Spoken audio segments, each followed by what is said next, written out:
Now I will take the privilege of introducing Dr. Raghuram Rajan, Governor, Reserve Bank of India.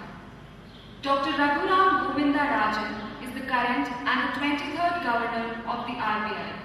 Shri Rajan was Chief Economic Advisor to India's Ministry of Finance during the previous year and Chief Economist at the International Monetary Fund from 2003 to 2007.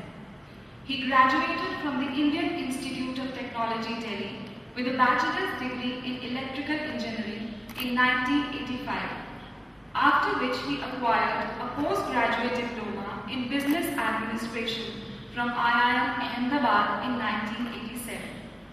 He received a PhD in management from MIT in 1991 for his thesis titled Essays in Banking.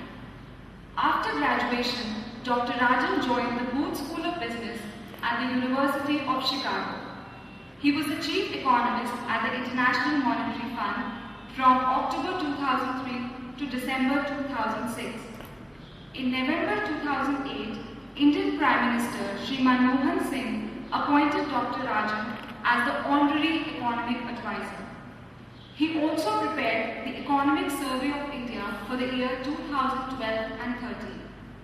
In 2003, he won the Fisher-Black Prize awarded by the American Finance Association for contributions to the theory and practice of finance.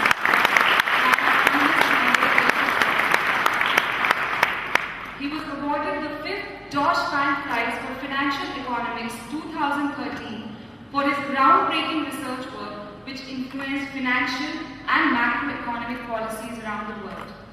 Sir, it's truly an honor to have you here. So without any further delay, I would take the privilege of requesting Dr. Rajan to address the students.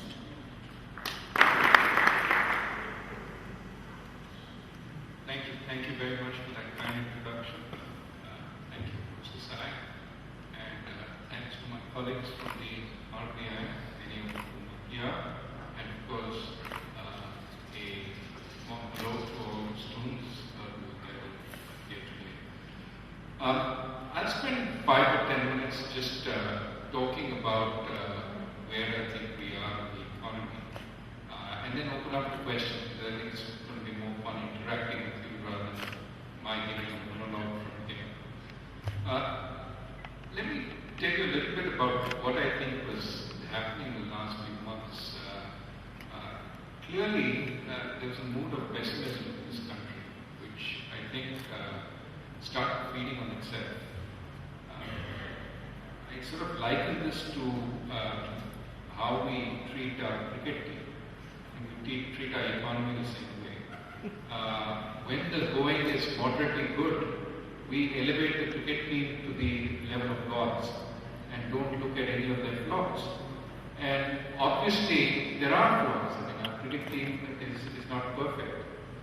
And when the going is bad, we throw stones at their houses and we treat them like dirt. In some sense, they were never as good as we made them out to be, but they're not as bad as in the counter we treat them. The weaknesses that we overlooked when they were doing well still exist when they're doing badly, except now we focus on them and conclude that was the reason that we're doing badly as a cricket team. I think the same analogy could be extended to the way we looked at the economy. In the go-go years, the last 10 years, we've grown at about 8% on average. We, to some extent, started getting the feeling we were world conquerors. The Indian way of management became something we had to teach the world. The Indian way of administration, the Indian way of governance. Of course, we didn't recognize that we were still a country with per capita income of $1,500, way below anybody else that we were trying to teach. Our growth rate had been high, no doubt. But there were weaknesses. Now, those weaknesses were not weaknesses that came to the fore during the time of growth. We felt really happy. Of course, as the growth has plummeted, we've gone from 10% in 2011 to 5% just now. people have started focusing on those weaknesses as the reason why we're doing badly. So if you read the Financial Times or you read the Economist or even read the Economic Times, you would conclude that the reason we are doing so badly is because we have terrible governance, our administrative system is totally bureaucratic, our infrastructure is awful, and our skill development is bad, and we have poverty. All these are reasons why we are doing so badly. But if you think about it, those were reasons that existed even when we were growing very strongly. So we should focus on what we need to do in the short term to get the economy back on track. Yes, these problems exist, but they existed when we were growing fast. To my mind, they're not central to us getting back on track. Of course, they're central to our creating sustainable growth over the next 10 to 20 years. We cannot create sustainable growth without addressing the issue of poor infrastructure, without addressing the issue of governance, without addressing the issue of human capital and skill building.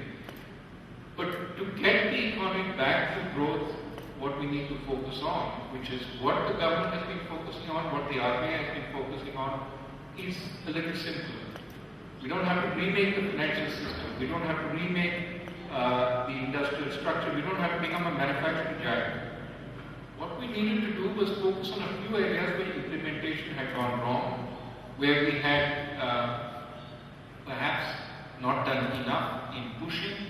And what we see is, since the dark days of July and August, when there was a sense that the economy was just on a downward track, that our current account deficit would consume us, we've seen some change in the last few days. I don't want to say that we're safe at this point, but at least we've seen a change in sentiment. On the current account deficit, for example, if you heard the news in late August, we were just going down the tubes. We were going to be a crisis country. Our current account deficit was 5% last year, was going to go even higher. Since then, we've had some normalcy return to estimates. And in fact, if you look at analyst estimates, many of the analysts think the government estimate of $70 billion is probably feasible. And in fact, many of them are becoming even more aggressive and saying it could be as low as $50 to $60 billion this year. So the current account deficit, which is a source of weakness, may in fact be, at least for the time being, under control. I think similarly, if you look at growth, one of the central factors that has been holding back growth is project implementation. It's also been a big issue in the rise of bad loans in the banking system, and has held back, of course, has held back investment more generally, as large investments are on hold, because people say, why would we start a large investment if we can't get the existing investments taken care of? Moreover, some of the usual entrepreneurs aren't starting anything until they get the existing projects completed, because they don't have the money, they don't have the financial flexibility. So, one of the important things we need to do is get these projects back on road. Again, it doesn't require a sea change in governance, it requires more coordination. The government set up the Cabinet Committee on Investment. That has made some progress. We have to see the results of that yet in a strong way, but the hope is that these projects which have been cleared are starting up again. The power projects that have signed FSAs will get the coal, will start producing power, and over time, over the next year, these will kick in and we will get stronger growth for that reason.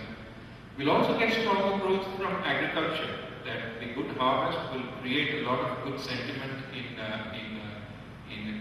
rural areas, create more demand, will create purchasing power. And of course, because of the rupee depreciation and because our trading partners are growing, we get more exports. So for all the students who understand macroeconomics, what I've been saying is that investment is going to pick up, consumption is going to pick up, net exports is going to pick up. What does that mean? G. Government spending. Let's hope government spending doesn't pick up too much. We have a large fiscal deficit. But at least three of those elements is going to pick up, and so we would probably look for stronger growth in the second half of the year and going forward. Of course, we have to fix our medium-term problems. We have to improve infrastructure. We have to improve our governance system. You will be part of that improvement. You US students will go out into the real world and work towards making those kinds of changes. But I think we should take hope that at least in the short run, the problems we need to solve are not so dramatic. And so my hope is over the next year we will solve these problems, we'll get back on track.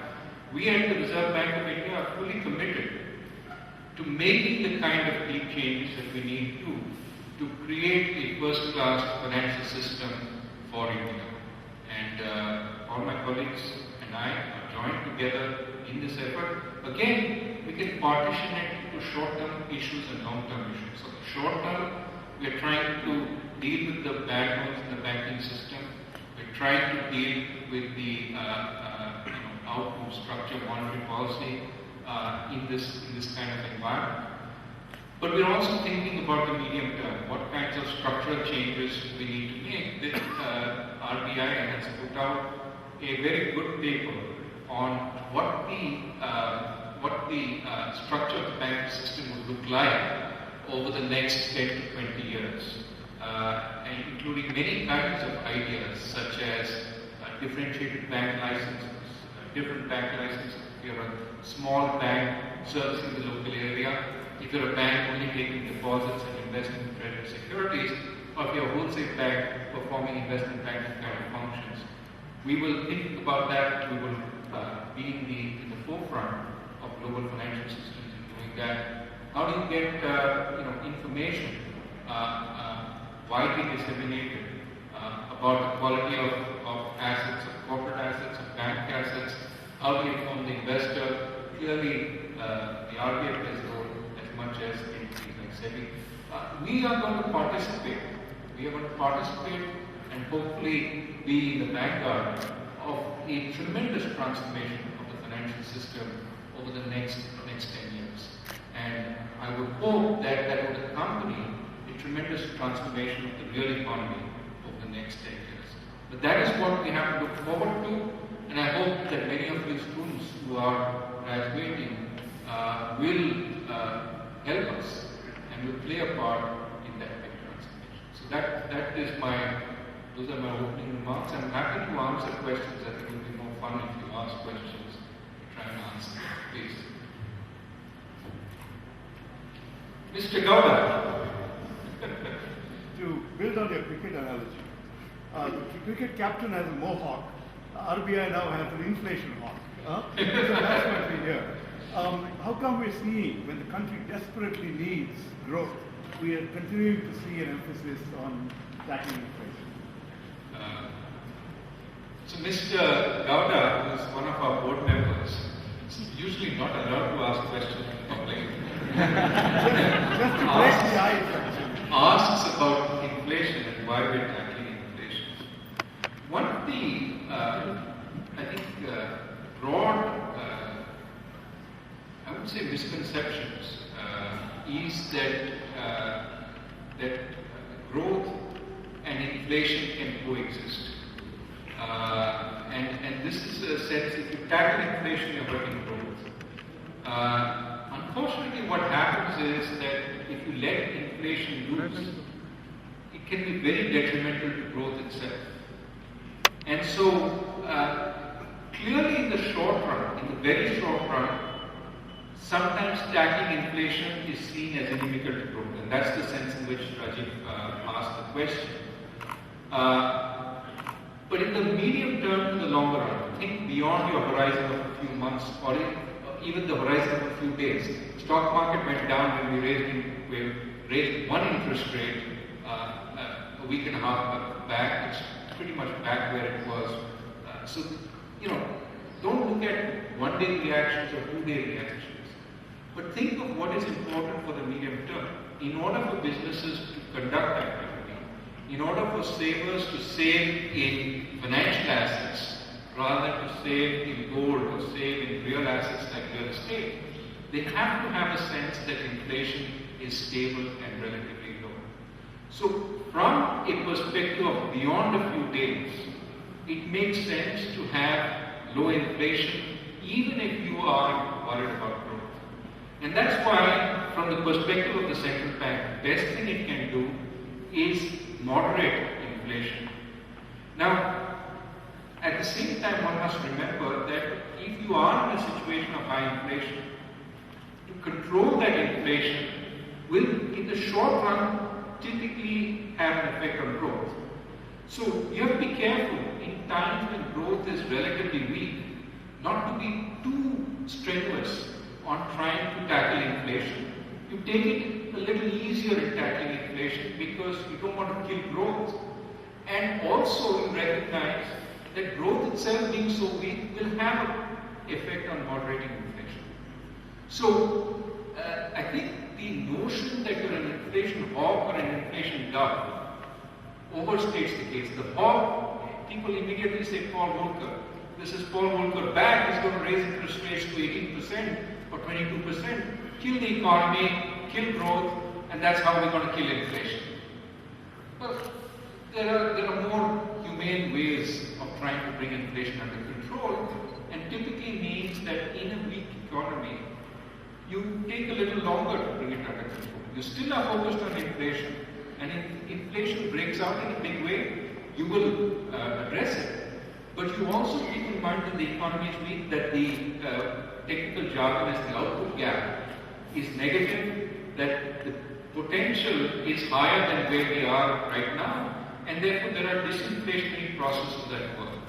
So, I like the term hawk, it gives you a sense of being a macho guy and this and that, but I think we were very careful in our monetary policy statement to say that we will take a balanced view, that in a situation where growth is relatively weak, we will keep that in mind as we look at the inflation that comes out and stand ready to act where necessary to tackle inflation, and again, emphasizing the fact that we have growth in mind. Other questions? Now that he's broken the ice. Please, the lady. Before the festive season, so won't it have negative impact on the sales in different sectors of Indian economy? So we are the Grinch who stole Christmas. What we're basically saying is that some of these schemes were basically misleading the customer. And in fact, when companies give discounts for their products, these discounts were being swallowed or were being eaten up in various ways by the banks sometimes, and were not being passed on to the customer. There's one example of something that was going wrong. But there was also some concern that some of these teaser rates, it looked like you were getting zero, but you had to pay a lot of fees. So the effective rate that you paid was much higher. So what the RBI has basically said is, be open about this thing. We're not preventing anybody from giving zero. If you want to give zero, but it has to be zero. It can't be hidden in the fees somewhere that you're actually paying 5, 6, 7, 10%. So RBI's, this circular was essentially protecting the customer against malpractice rather than preventing the banks or the companies from giving you freebies. They're still allowed to give you freebies. It just has to be a real freebie rather than a fake. So we are not by any means preventing the festive season from being festive. Please go ahead and enjoy it.